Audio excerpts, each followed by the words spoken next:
बातमी आपल्या हक्काची. ठाणे जिल्ह्यातील व आपल्या परिसरातील सर्व ताज्या घडामोडी पाहण्यासाठी शहापूर नववाहिनी न्यूज चॅनेलला सबस्क्राइब करा, लाईक करा आणि शेअर करा. मुख्य संपादक निलेश विशे. एक वर्षभराचा इतिहास मी काय ती म्हटलं तुम्ही सांगितलं. हा म्हटलं पटकन सांग अटॅक येण्याच्या अगोदर. ती म्हटली तुम्ही नथ आणली होती. नथ म्हटल्यानंतर हा म्हटला मग घालला नका म्हणजे कुठं पडली सापडलं ना. हा म्हणतो रडू नको. घरच्या लक्ष्मीने कधी सणासुदीला रडायचं नसतं. कीर्तनातून काही जरी नाही शिकता आलं तर एवढं शिका.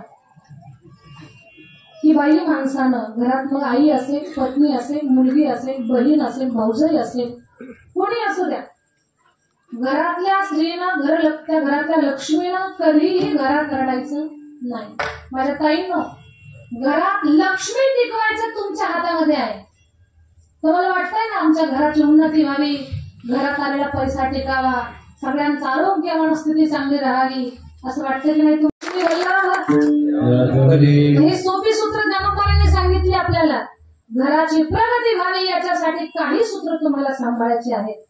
ऐका, स्वयंपाक करताना पूर्ण सुचिरभूत होऊन स्वयंपाक करा. झोपेतून उठलात घर स्वच्छ करा, अंगण झाडून काढा, सडा घाला, रांगोळी काढा, स्नान करा, तुळशीला पाणी घाला, सूर्याला नमस्कार करा. जिथे स्वयंपाक बनवणार आहात, गॅस, शेगडी काय असेल तुमचं त्याला स्वच्छ करा, औक्षण करा, नमस्कार करून मग स्वयंपाकाला लागा. काही एवढी भूत एवढी बेकार, झोपेतून उठलं की मोठं डोक्याचं टोपलं तशाच गॅसवर जाऊन बसतात. करू नका तसं. म्हणजे तुमच्यात कुणी बसलं नाही अजून सांगायचे तासभर मला. तुमचं अजिबात काही सांगत नाही, तुमचं काही सांगणारही नाही. तुमचं नंतर सांगणार दुसरीकडे गेल्यावर. तर या सोप्या गोष्टी आहेत. पहिली भाकरी गाईची बनवा, छोटीशी भाकरी गाईचा नैवेद्य. शेवटची भाकरी कुत्र्याची बनवा.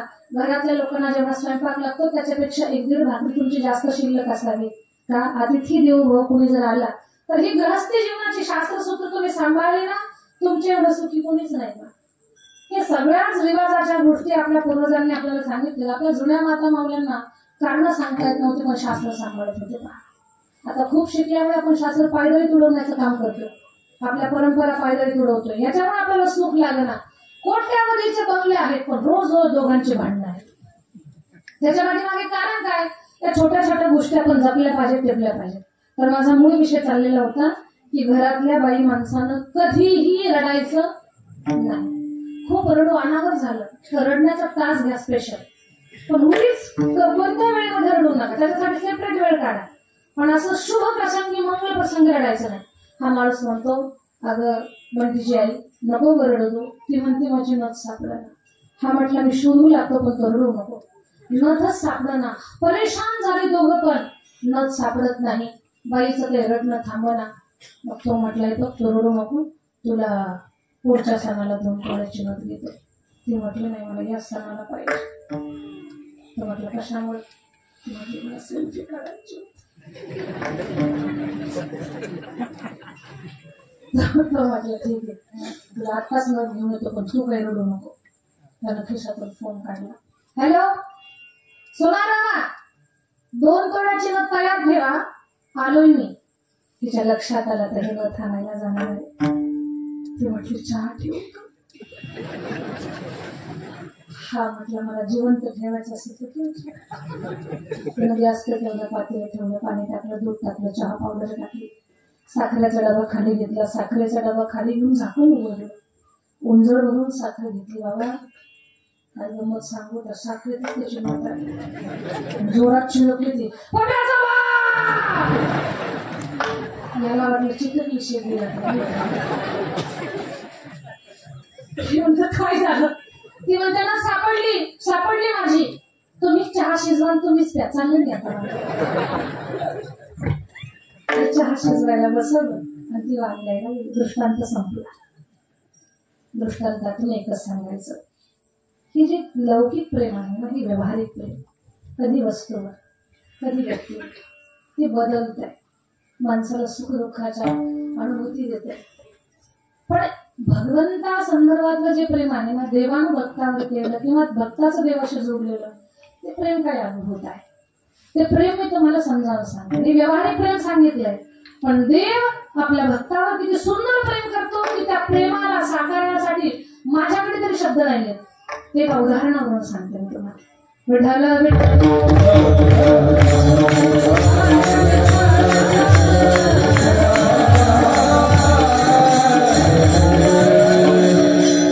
रामायणातला प्रसंग आहे. राम लक्ष्मण भरत शत्रुघ्न 4 भावंड लहान लहान आहे. ठुमक चलत रामचंद्र ठुमक चलत बाजत पैंजनिया ठुमक चलत रामचंद्र ठुमक चलत.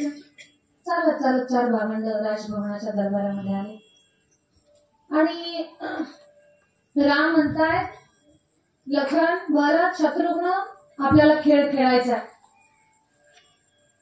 सगळे तयार झाले. हा दादा आपण खेळ खेळू. काय खेळ खेळायचा? ना चेंडूचा खेळ खेळायचा. ठीक आहे. दृष्टांत खूप लक्ष देऊन ऐका, देवाचं प्रेम कळेल आपल्याला. चेंडूचा खेळ खेळायचा. तयार झाले, पण भगवान म्हणतात पहा खेळासाठी 2 गटांची गरज आहे. 2 गट तयार करा. लक्ष्मणजी फार सावध आहे. लक्ष्मणजी म्हणतात दादा मला तुझ्या गटामध्ये घ्यायचं असेल तरच मी खेळत, नाही तर आताच बाजूला निघालो. लक्ष्मणजी असली श्रद्धा आहेत ना की ते खेळात सुद्धा आपल्या दादाच्या विरोधात जायला तयार नाही. खेळात सुद्धा वास्तव काहीच नव्हतं. खेळातही जे विरोधात जायला तयार नाहीत असे लक्ष्मणजी म्हणजे श्रद्धा. श्रद्धा तिलाच म्हणतात जी कधीच बदलत नाही, आणि जी बदलते ती कधी श्रद्धा होऊ शकत नाही. लोक रोज एकाचा गुलाल उधळतात. म्हणजे मला बाकीचं काही समजत नाही एवढं, पण सांगते तुम्हाला, जी बदलते ती कधी श्रद्धा होऊ शकत नाही. लक्ष्मणजी म्हणतात दादा मला तुझ्यासोबत घ्यायचं असेल तरच मी खेळत आहे. राम म्हणतात लखन तुला माझ्यामध्ये ठेवतो, तो काही खेळातून बाजूला जाऊ नका. लक्ष्मणजी जर रामाच्या गटात आहे तर खाली 2 शिल्लक राहिले, भरत आणि शत्रुघ्न. गट तयार करा म्हणायची गरज आहे का? आपोआप गट तयार झाला. पण राम प्रत्येकाच्या मनाचा विचार करतात. राम म्हणतात भरत उरलेला गट जर तुला मान्य असेल तरच खेळ खेळू, नाही तर खेळ मोडू. भरतजी म्हणतात दादा तुझा खेळ पूर्ण होण्यासाठी जर मला विरोधी गटात उभा राहायची जरी वेळ आली ना तर मी उभा राहील, पण तुझा खेळ पूर्ण करेल. याला समर्पण म्हणतात. हे समर्पण. चाहे जैसे मुझे रख लो कुछ ना कहूंगा मैं, तेरा ही था तेरा ही हो तेरा रहूंगा मैं. चाहे जैसे मुझे रख लो कुछ ना कहूंगा मैं. देवा तुझा खेळ पूर्ण झाला पाहिजे, मी कोणत्या स्थितीमध्ये राहायला तयार आहे. ठीक आहे. आता खेळ चालू होणार. चेंडूचा खेळ. कोणीतरी भरतजीला बोललं, भरतजी देवाच्या विरोधी गटात उभे आहात तुम्ही, पराभवाशिवाय तुम्हाला दुसरं काहीही मिळणार नाही. देवाच्या विरोधी गटात उभे आहात, काय भेटणार तुम्हाला? ऐका कान देऊन. भरतजीचं उत्तर. भरतजी म्हटले देवाच्या गटात राहणाऱ्यांना जे भेटणार नाही ना ते आम्हाला विरोधी गटवाल्याला मिळणार. म्हणजे काय भेटणार आहे? म्हणजे देवाच्या गटात राहणारे प्रत्येक गावाला आमचं तोंड पाहते, पण आम्ही विरोधी गटवाले प्रत्येक गावाला त्या परब्रह्माचं तोंड पाहू. याच्यापेक्षा मोठा लग्न लागतो. आणि आवडेकर त्याचं तोंड पाहण्याचा फायदा आहे. कोटी ब्रह्म हत्या मुख पाहता जाती. कोटी एक नाही, कोटी ब्रह्म हत्या मुख पाहता जाती. हा त्याचा रूप पाहण्याचा, मुख पाहण्याचा फायदा आहे. म्हणून आम्हाला जे मिळणार आहे ना ते कोणालाच नाही मिळणार. खेळ चालू झाला. भरतजी जोरात पायावर चेंडू उडवत होते.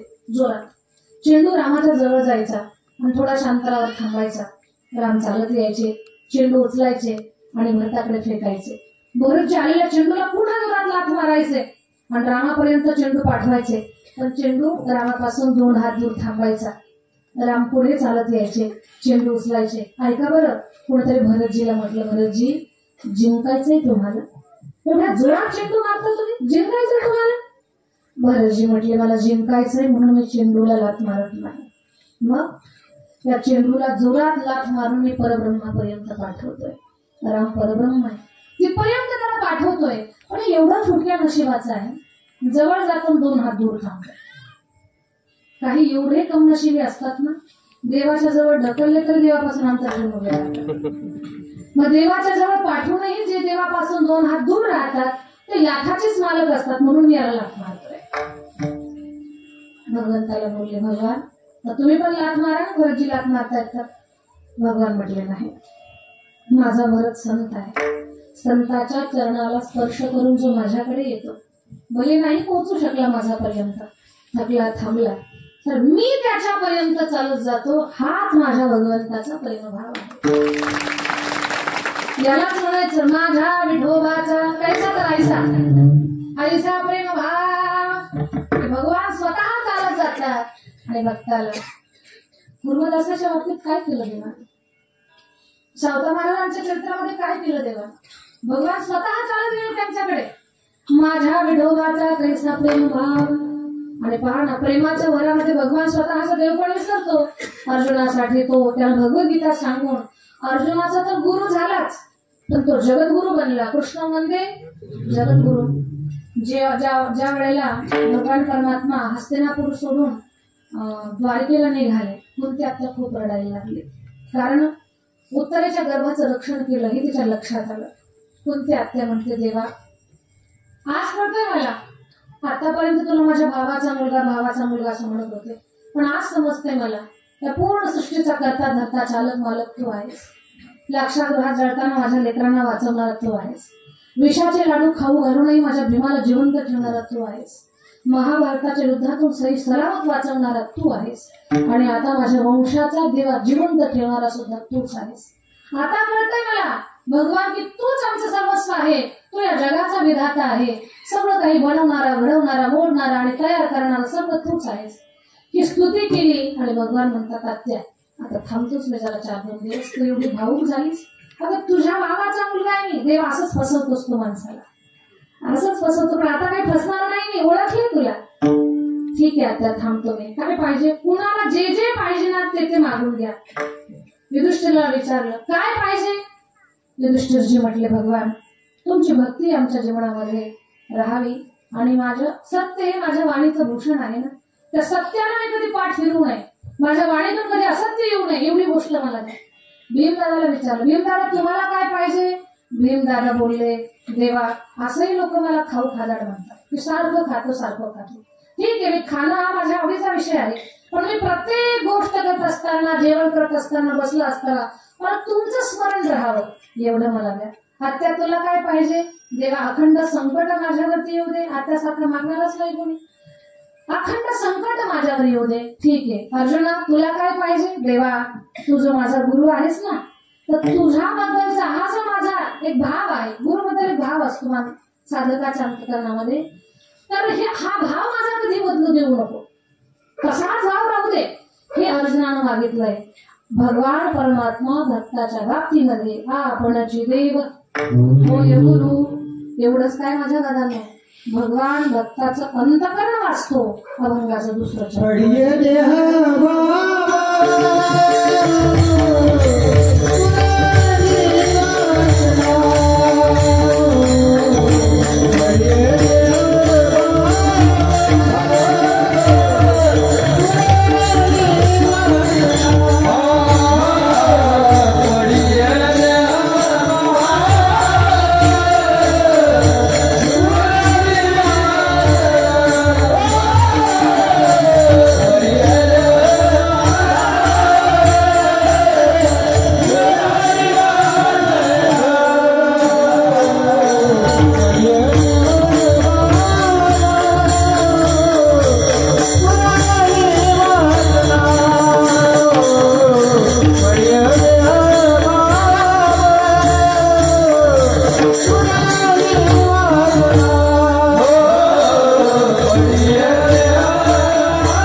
पाशी न्यावे. अहो एका सगळ्यांनी कान देऊन ऐका. भगवंताची भक्ती करणारा जो माणूस आहे किंवा एक भक्त आहे, त्या भक्तावर भगवंताचं एवढं विशेष प्रेम असतं, एवढं विशेष प्रेम. आणि खरंच भगवान आपल्या भक्तावर एवढं प्रेम करतो ना, भगवान म्हणतो मला माझी बायका लेकरं जेवढी प्रिय नाही तेवढे माझे भक्त प्रिय आहे. आणि भगवान वैकुंठ सोडून कुठे राहतो आपल्या सगळ्यांना माहिती आहे. नाहम सामी वैकुंठे योगी नाम हृदयैरव मद्भक्त यत्र गायन्ति तत्र तिष्ठामि नारदा. माझे भक्त गाते जेथे नारदा उभा तेथे. भगवंताचं अंतकरणातून भजन करणारे, देवाला माझं म्हणणारी ही सगळी साधी मूळ साधक मंडळी आहे ना, साध्या रूपातले साध्या वेशातले साधं भजन करणारे, त्यांच्याजवळ भगवान आहे. आणि त्या साध्या मोळ्या भक्तावर भगवंताचं एवढं विशेष प्रेम, एवढी काळजी घेतो ना. छोट्याशा बाळाची आईनं जेवढी काळजी घ्यावी त्याहीपेक्षा अधिक काळजी भगवान आपल्या भक्ताची घेत असतो. भक्ताचा अंतकरण असतो. छोट्याशा लेकराला आई मला भूक लागली हे सांगता येत नाही. आईला जसं कळतं की आता माझ्या बाळाला भूक लागलेली आहे, तशी स्थिती भगवान परमात्मा भक्ताचं अंतकरण वाचतो. पण ये देह भाव, कधी मनात प्रश्नच येऊ देऊ नका. देवाला आपलं कळतं की नाही, सगळं कळतं. त्या देव आमचं अंतकरण वाचल की नाही, आमची भावना जाणाल का नाही, सगळं कळतं. कधीतरी सांगून पहा. त्याला सांगायची सुद्धा गरज नाही. शुद्ध भाव असेल तर भगवान परमात्माला सगळं समजतं. पडे देह भाव पुरवी वासना, हे पटवून देण्यासाठी तुम्हाला एक उदाहरण देते. प्रसंग रामायणातला आहे. मर्यादा पुरुषोत्तम राघवेंद्र सरकार आणि रावणाचं दोघांचं जोरात युद्ध झालं. असलं भयानक युद्ध झालं ना, त्या युद्धाची आजही जग आठवण काढते. राम रावणाचं युद्ध. एकीकडे वानर सेना आणि एकीकडे राक्षस सेना. सगळेजण जयकार करत होते. वानर सेना म्हणत होती प्रभू रामचंद्र भगवान की. घ्यावर हात उंच म्हणायचं जोरामध्ये, फक्त जय म्हणायचं, दुसरं काही बोलायचं. प्रभू रामचंद्र भगवान की. एका ताकदीनं झोप गेली पाहिजे आपली. प्रभू रामचंद्र भगवान की. सीता मैया की. लक्ष्मण भैया की. प्रभू रामचंद्र भगवान की. प्रभू रामचंद्र भगवान की. प्रभू रामचंद्र भगवान की. एकदा प्रभू रामचंद्र भगवान की. आता फक्त एकदा प्रभू रामचंद्र भगवान की. एकदाच प्रभू रामचंद्र भगवान की. फक्त एकदा प्रभू रामचंद्र भगवान की. लक्ष्मण भैया की. सीता मैया की. प्रभू रामचंद्र भगवान की. रावण महाराज की.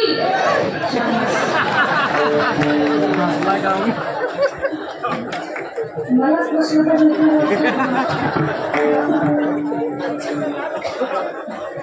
असली गडबड फसवलं नाही तुम्हाला. मागचे फसले ना, इतर फसला ते फसला, दुसरीकडे कुठे फसू नका. आता तुम्ही फ्रेश झालेला आहात, आता लक्ष द्या. राम रावणाचं भयंकर युद्ध झालं. त्या युद्धामध्ये राघवेंद्र सरकारानं रावण मारला. राम अयोध्येला आले. रामाचा खूप जय जयकार झाला. सगळी माणसं भेटायला आली. मित्र परिवार, नातेवाईक, राजे महाराजे सगळे लोक आले. सासरवाडीवरनं पत्र आलं. माझ्याकडे लक्ष द्या. सासरवाडीवरनं पत्र आलं. भगवान महाराज, तुम्ही खूप मोठं युद्ध केले. ज्या रावणानं 33 कोटी देव बंदी शाळेमध्ये घातली होती, त्या रावणाला मारणं सोपं नव्हतं. त्याला तुम्ही मारून खूप मोठा पराक्रम गाजवलाय. विश्रांतीसाठी काही दिवस सासरवाडीला या. समजदार जावाई लगेच हा म्हणत नाही. मातांना एवढी घाई, हॅलो आलो आलो आलो नाही हॅलो म्हणतात, एवढी घाई झालेली असते. पण समजदार जावाई लगेच हॅलोला आलो म्हणत नाही. एक म्हण प्रचलित आहे पहा, दूर जवाई खुदा समान, गाव जवाई आधा और घर जवाई रिकाम्या जागा तुम्हीच भरा. तर भगवान परमात्मा लगेच हो म्हणत नाही. भगवान म्हणतात नको नको, आता कुठे आलो मी, मला माझी राज्य व्यवस्था पाहू द्या. नाही म्हणे, आरामासाठी काही दिवस या. भगवान जात नाही. बरं आता ऐका तर, भगवान नाही म्हणतायत आणि तिकडून आग्रह काय आहे, एक येऊ नका, सगळी वानर सेना घेऊन या, सगळ्यांचाच पाहुणचार करायचा आहे आम्हाला. आणि मग सगळ्यांचा पाहुणचार करायचा. राम नाही म्हणतात. मग रामाना आग्रहासाठी ते निमंत्रण स्वीकारलं. ठीक आहे, आम्ही येतो सासरवाडीला. येतो ठरलं, पण राम म्हणतायत की मी वानरांना घेऊन येणार नाही. सगळे वानर म्हणतात देवा आम्हाला पण येऊ द्या ना, हम भी आना चाहते, भगवान आपका ससुराल देखना चाहते हैं, हमें आने दो. नाही नाही म्हणे, तिथं जाऊन कोणाच्या घरावर चढताल, भिंती फोडताल, झाडं मोडताल. तुम्ही काही साधे का, तुम्हाला कशाला घेऊन जायचं तिकडे? नाही नाही म्हणे, आम्हाला येऊ द्या देवा. पण भगवंतानं साफ सांगितलं तुम्हाला येऊ देणार नाही. गेलो तर आम्ही 4-2 जण जाऊ, तुम्हाला नाही. पण वानर फार चतुर, त्याने जमवंत काकाकडे वशिला लावला. काका आम्हाला पण घेऊन चला ना, आम्हाला पण यायचं तुमच्या सोबत, आम्हाला पण देवाचं सासरवाडी पाहायची. भगवान परमात्मा जामवंत काकांकडे आले. पण काका म्हणतात हे पहा, आपली वानराची जात आहे. विठाल विठाल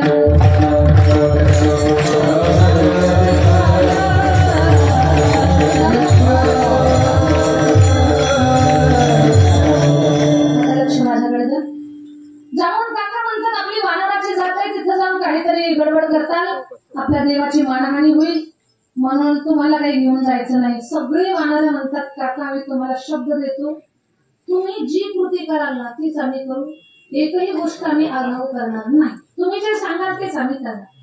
ठीक आहे. काका म्हटले मी विश्वास कसा ठेवायचा नाही, 2 दिवस आमच्यावर प्रयोग करा. काकांनी वानरावर प्रयोग केला. असली वानर शिस्तीत ना, काका उठून उभे राहिले की सगळेच उठून उभे राहायचे. जामून काका बसले की सगळेच बसायचे. काकांना खोकला आला की खोकला नसता सगळे खोकलायचे. असली गंमत. काकांना तर आश्चर्य वाटलं. काका म्हटलं देवा आज या वानरांचा हा गुण काही पाहिला नाही, एवढे शिस्तीतले आहेत बिचारे, यांना घ्यायला काहीच हरकत नाही. म्हणे काका ससुराल में नाक कटवाने के लिए नहीं जाना हमें, तिथे जाऊन काही आपल्याला आपली मानहानी करून नाही घ्यायची. काका बोलले टेन्शन घेऊ नका, मी जे करणार तीच ही वानर करणार आहेत, एकही गोष्ट आगाऊ करणार नाही, बिनधास्त राहा, यांना घेऊन चला. काका तुम्ही जबाबदारी घ्या, मला काही अडचण नाही. काका म्हटले घेतो मी जबाबदारी. आणि जामवंत काकांनी सगळ्या वानरांची जबाबदारी घेतली.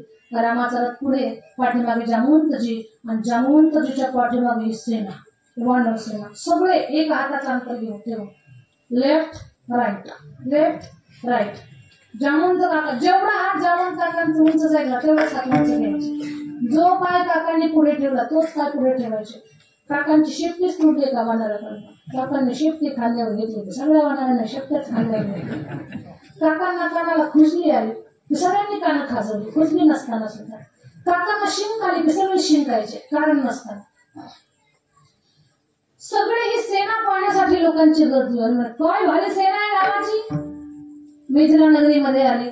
जनगीना ना जावाई पाहायचा सोडला, वानरच पाहायला लागला. अरे काय भारी सेना, असली शिस्तीतली सेना होती, म्हणून तर माझ्या जावायला रावण मारला. भगवान म्हटले बरं का आता प्रताप कुणी गेला, कौतुक कुणाचं चाललं, चला म्हणे काय असू द्या, ही सेना अशीच जाऊ दे सुखरूप गावाकडे, म्हणजे बरं आहे. सगळ्यांचा पाहुणचार, रामाचे पाय धुतले, सगळ्या वानरांचे पाय धुतले. जिंदगीत पहिल्यांदा त्यांचे कुणीतरी पाय धुतले होते. रामरायाचं औक्षण केलं, सगळ्या वानरांचं औक्षण केलं. रामाला आरती ओवाळली, सगळ्या वानरांची आरती ओवाळली. सगळ्यांना बसायला पाय दिले, सगळ्यांचा पाहुणचार, जेवायला ताट, 56 प्रकारचे पक्वान्न ताटाला. काही फळं आहेत, निसर्गात जेवढे फळं तेवढे सगळे फळांचे कटोरे भरलेले. जेवायला बसले सगळे. पण आता पात्रच खाणारी जात म्हणून काकांनी सांगितलं हाताच्या वेळी तोंडावर बोट. सगळ्यांनी हाताच्या वेळी तोंडावर बोट. काकांनी ताटाला पाणी फिरवलं, सगळ्या वानरांना फिरवलं.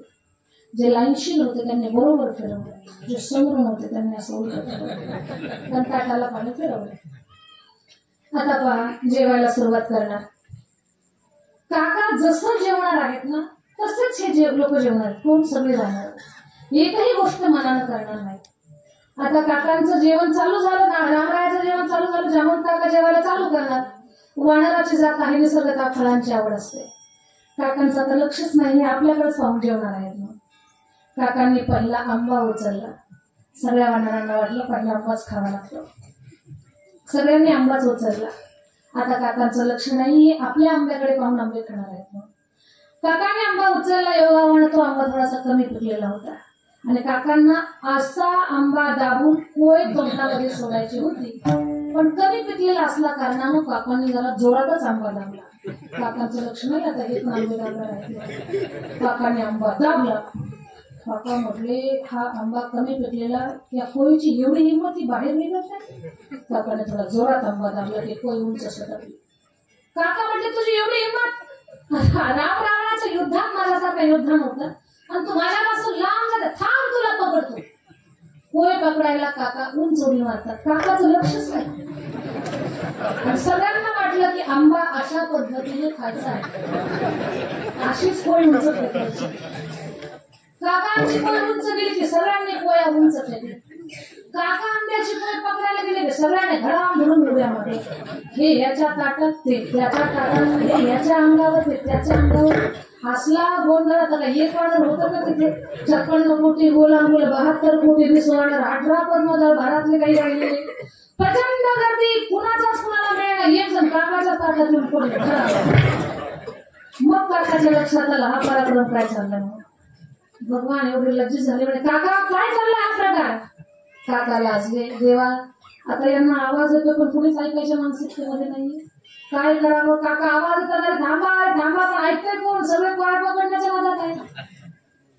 काका लाजले, देवा चूक झाली माझी, मी लक्ष दिलं नाही माझ्याकडे पाहून जेवण करणार आहेत म्हणून, मीच कोळी पकडायला गेलो नसतो तर यांनी कशाला उड्या मारल्या असत्या. काका लाजले. रामही लज्जित झाले. जनकजीनं पाहिलं.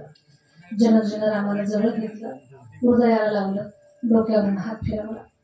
राम, जनकजी म्हणतात राघव लज्जित होऊ नका, वाईट वाटू देऊ नका, मनाला खाऊ नका, जीवाला खाऊ नका, काळजी करू नका. हे सगळं जाणतो मी. कोण म्हणताय? जनकजी. हे सगळं जाणतो मी. जनकजीनं परब्रह्म हृदयाला लावलं, समजावून सांगताय तरी गोंजारताय, डोक्यावरून हात फिरवताय. हे दृश्य पाहिलं जामवंतजीला, आणि जामवंतजीनं ते दृश्य पाहिल्यानंतर जामवंतजीच्या मनात आलं, देवा काय भाग्यवान आहे हा जनक, परब्रह्म हृदयाला लावून डोक्यावर हात फिरवतोय. माझ्यासारख्या पामराला असं भाग्य लाभेल का. हा भाव जामवंतजीच्या मनात निर्माण झाला आणि भगवंतान तो वाचलाच. पण ये देह भाग, भगवंतान तो भाव वाचला. पण आता कधी पुरवणार. जामवंतजी हे त्रेतायुगातून द्वापारयुगात पण होते, आणि त्रेतायुगातले राम जेव्हा द्वापारयुगात झाले कृष्ण, समंतक मण्याच्या शोधात ते गेले जामवंतजीच्या गुफेपर्यंत. जामवंतजीनं समंतक मणी आपली मुलगी जामवंती तिला दिलेला होता. तो मणी घेण्यासाठी जामवंत काकासोबत कृष्ण रूपात भगवंतानं 28 दिवस युद्ध केलं. आणि 28व्या दिवशी कळालं, वैजयंती माळगळा श्रीवत्सलांचन विष्णुदास नावाने द्यावी लिखून, छातीवरचा ठसा दिसला देवाचा, ओळखला रे हा तर आपला देव आहे. देवा तुमच्यासोबत युद्ध केलं मी, काय करता या रूपात. काका मी द्वापार युगात कृष्ण रूपात अवतार कार्य करतोय. सांगायचं नाही का देवा तुमच्यासोबत लढाई केली मी. कशासाठी आला. तुमच्याकडे मणी आलाय, तो मणी घेण्यासाठी आलो. देवा दिला असता मणी, पण तू माझ्या मुलीला दिलेला आहे, आणि मुलीला दिलेली वस्तू मला वापस घेता येत नाही. भगवान म्हणतात काका ती वस्तू द्यावीच लागेल तुम्हाला, कारण तिच्यामुळे माझ्यावर आळ आलेला आहे, तो मणी पाहिजे मला. काका म्हटले एक पर्याय आहे, माझ्या मुलीला तुम्ही पत्नी म्हणून स्वीकारा, तिच्या सगळ्या वस्तू तुमच्या होते, तिच्याशी लग्न करा. मग ठीक आहे. जामवंती सोबत देवाचं लग्न झालं, आणि मणी जामवंती घेऊन जाणार देव, पण आता मुलगी दिली किंवा सासऱ्याच्या पाया तर पडलं पाहिजे. जामवंत काकाच्या पाया पडायला लागले भगवान. पाया पडणार, जामवंत काकानं असंच उचललं आणि हृदयाला लावलं देवाला. असं हृदयाला लावलं आणि तसाच हात फिरवता जसा जनकजीनं फिरवला होता. आता म्हणा ना, पडी देह भाग पुरवी वासना. आता वासना पुरवली, आता इच्छा पुरवली. आता दृष्टांत इथेच थांबतोय आपला, पण याच्यातला एक गोडवा सांगते तुम्हाला या कथेतला, किंवा आणखी एक सुंदर गोष्ट सांगते. जामवंतीला घेऊन भगवान परमात्मा निघाले द्वारकेकडे. भगवंताला मनात टेन्शन, काय अस्वलाची पोरगी आहे अस्वली, आणि द्वारकेतले लोक म्हणतील ना एखाद्या माणसाच्या मुलीसोबत लग्न करायचं, जेव्हा अस्वलासोबत लग्न केलं नाव ठेवते. म्हणून रात्रीच्या वेळेला गेले, जामवंतीला सांगितलं, जामवंती मेन महलामध्ये गेल्यानंतर मी उजवीकडे जाईल, तू डावीकडे जा, डावीकडे खोली आहे त्या खोलीत थांब, जोपर्यंत मी आवाज देत नाही ना तोपर्यंत बाहेर यायचं. जामवंती म्हणजे ठीक. आतमध्ये गेले. 28 दिवसानंतर भगवान आले होते. आतमध्ये प्रवेश केल्याबरोबर ती डावीकडे गेली, खोलीमध्ये बसली, भगवान उजवीकडे गेले, खोलीमध्ये थांबले. रुक्मिणी माता आल्या. रुक्मिणी माता दरवाजा वाजवला डावीकडचा अगोदर, पण कुणीतरी गेलो होतं तिकडे, ते दरवाजा उघडलंच नाही. रुक्मिणी आई साहेब आले, भगवान श्रीकृष्ण परमात्मा देवा आलात का? हो आलो ना. खूप दिवस लावले तुम्ही? आणि प्रसंगच कसा होता? बरं, मला वाटतं तुमच्यासोबत कुणीतरी आलंय. हो रुक्मिणी, माझ्यासोबत कोणीतरी आलंय. पुरुष आहे का स्त्री आहे? तुला काय वाटतं रुक्मिणी? मला तर वाटतं स्त्रीच आहे. तसंच समज मला. तुला वाटतंय ना तसं समज. काय देवा, तुमच्यापेक्षा वयानं मोठे आहे का लहान आहे? रुक्मिणी तुला काय वाटतंय? मला वाटतं तुमच्यापेक्षा लहान आहे. तसंच समज.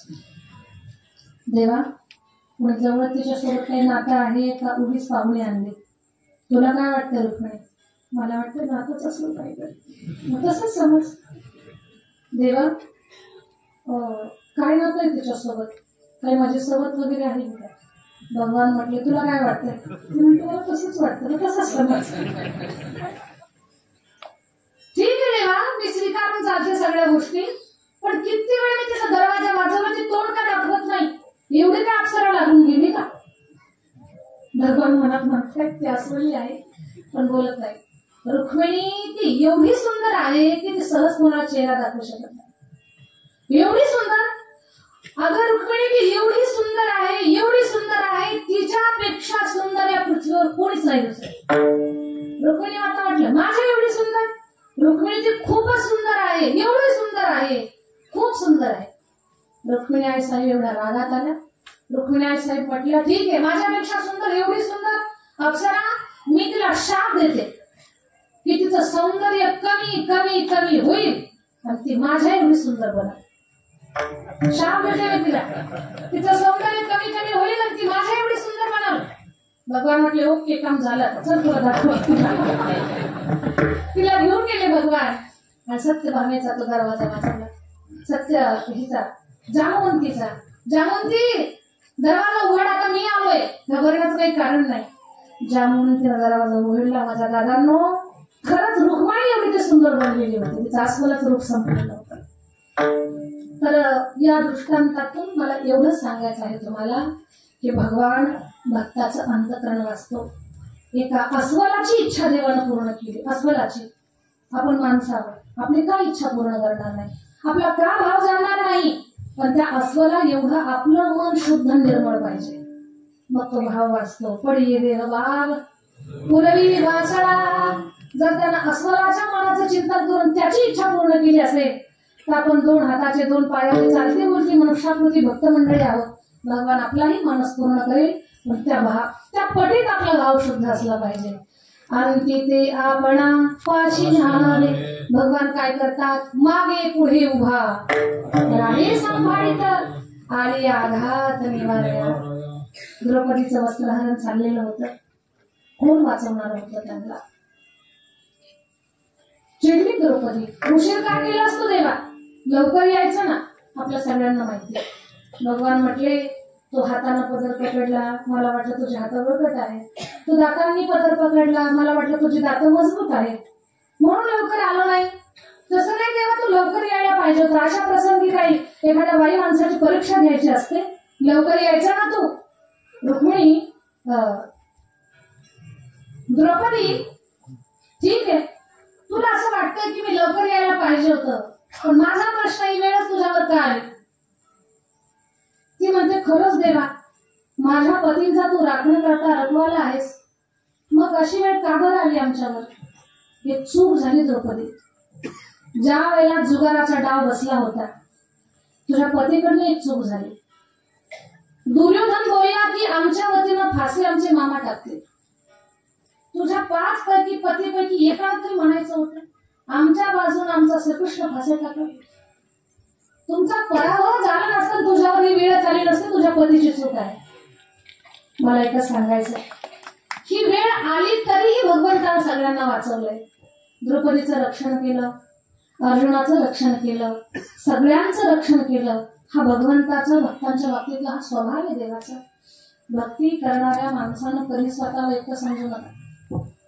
आणि जो असं वाटतं ना ज्याला की मी भक्ती करतोय, देवाला कळलं का नाही, मी अडचणीत सापडलो, देव सोडवेल का नाही, ही लोक तळ्यात मळत असतात का? यांचा देवावर काय स्वतःवर विश्वास नसतो. पण जो खरा सच्चा भक्त आहे ना, त्याला भगवंतावरती ठाम विश्वास ठेवून जगलं पाहिजे, त्या निर्भय राहिलं पाहिजे. कारण भक्तीचा अर्थच तो आहे की ती माणसाला निर्भय बनवते. का भगवान त्यांचं रक्षण करता असतो. त्या अभंगाचा तोच भाव सांगितलाय. मागे पुढे उभा राही संभाळीत, आलेल्या घात निवाऱ्या, योगक्षेम त्यांचा जाणीच नव्हे. हे दुर्लभ आहे, पण वाट दावी करी. आमच्या बोलण्यावर विश्वास नाही ना तुम्हाला, तर एक काम करा. तुका म्हणे नाही विश्वास